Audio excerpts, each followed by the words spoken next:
Bonjour à tous et bienvenue sur Radio Comics. Qui dit début de mois chez Panini Comics dit sortie de soft cover. Et s'il en est un qu'il ne faut pas rater, c'est bien entendu Ultimate Universe. J'ai dans les mains le 5e numéro qui est disponible chez votre libraire. 5e soft cover sur l'univers Ultimate. On pensait qu'on avait pris un sacré retard, vous le savez, sur les Ultimate. Et finalement, avec cet épisode, avec ce tome qui sort une fois tous les 2 mois et qui nous propose énormément de contenu, puisqu'il y a 2 épisodes notamment de Ultimate Spider-Man, on se rend compte que nous avons de la chance d'avoir ce comics avec cette telle régularité. Dans ce nouveau numéro, vous allez retrouver 2 épisodes de Ultimate Spider-Man comme précédemment annoncé. Le premier est dessiné par Marco Checchetto sur un scénario de Jonathan Hickman, et le deuxième est dessiné par David Messina. Ce sont les épisodes 9 et 10 de la série. Alors pour vous dire où nous en sommes actuellement aux États-Unis, c'est le numéro 17 qui est sorti aux États-Unis. Donc il y a évidemment toujours un retard, mais il n'y a pas un an de retard. Il n'y a pas 12 numéros de retard, on a un léger retard, mais qui se rattrape à chaque numéro. Et on a quasiment terminé la première année avec le premier arc, avec les 2 premiers arcs de l'histoire, ce qui fait éminemment plaisir.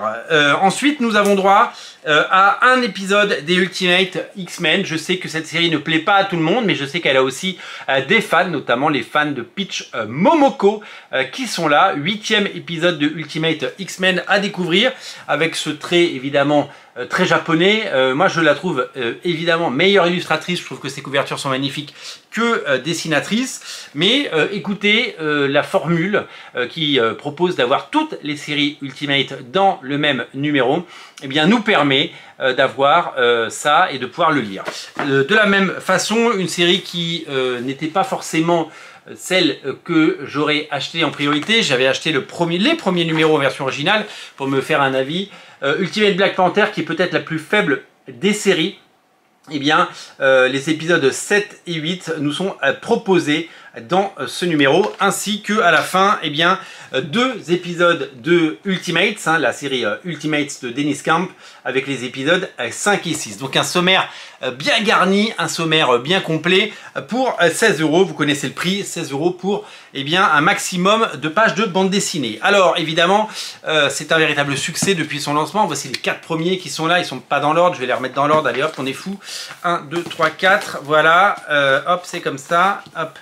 Voilà, clac, 1, 2, 3, 4. Les 4 premiers Ultimates sont évidemment des succès. Il y a eu même 2 tirages en plus du blind pack sur le premier numéro. Il y a eu un autre blind pack pour le numéro 3. Et donc, pour le moment, ça a l'air de très bien se passer pour les Ultimates, et donc pour l'univers Ultimate et pour Ultimate Spider-Man, puisque c'est un petit phénomène à la hauteur des comics. Donc celui-là, il va venir rejoindre les autres, tout simplement. Déjà 5 numéros, voilà, à mettre dans votre collection. 5 numéros pour les gourmands. Et pour ceux qui sont désireux de plonger dans ce qui est peut-être une des meilleures séries Spider-Man depuis bien longtemps. Nous l'avons annoncé, Panini l'a annoncé à l'occasion des Big News. Vous le savez, à la fin de l'année, donc en novembre et en décembre, nous aurons droit aux premières séries en deluxe. C'est-à-dire que Ultimate Spider-Man en novembre va être réédité en deluxe. Vous aurez les 12 premiers numéros, 8 en grand format, et vous aurez donc ces 12 premiers numéros dans un très beau volume qui, je pense, remportera un franc succès. Et en tout cas, vous pouvez compter sur moi pour en faire l'acquisition. En décembre, vous aurez droit au Ultimate X-Men et Ultimate Black Panther, en deluxe également, les 2 premiers arcs, les 12 premiers numéros, pour pouvoir vous régaler. Certainement qu'en janvier 2026, nous aurons les Ultimates, janvier ou février 2026, nous aurons la suite, les Ultimates, pareil, un tome 12, donc ça ne passe pas du tout par la case,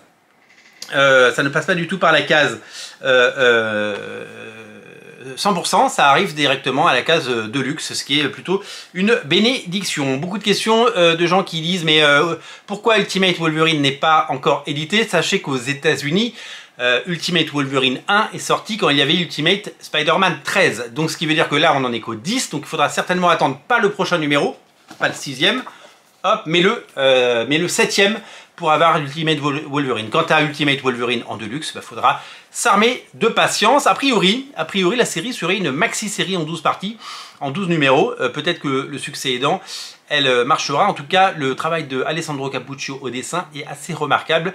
Je vous invite à regarder les pages à pages que j'ai réalisées là-dessus. Merci à vous d'être si nombreux à regarder Radio Comics. Merci pour votre fidélité. N'oubliez pas de vous abonner.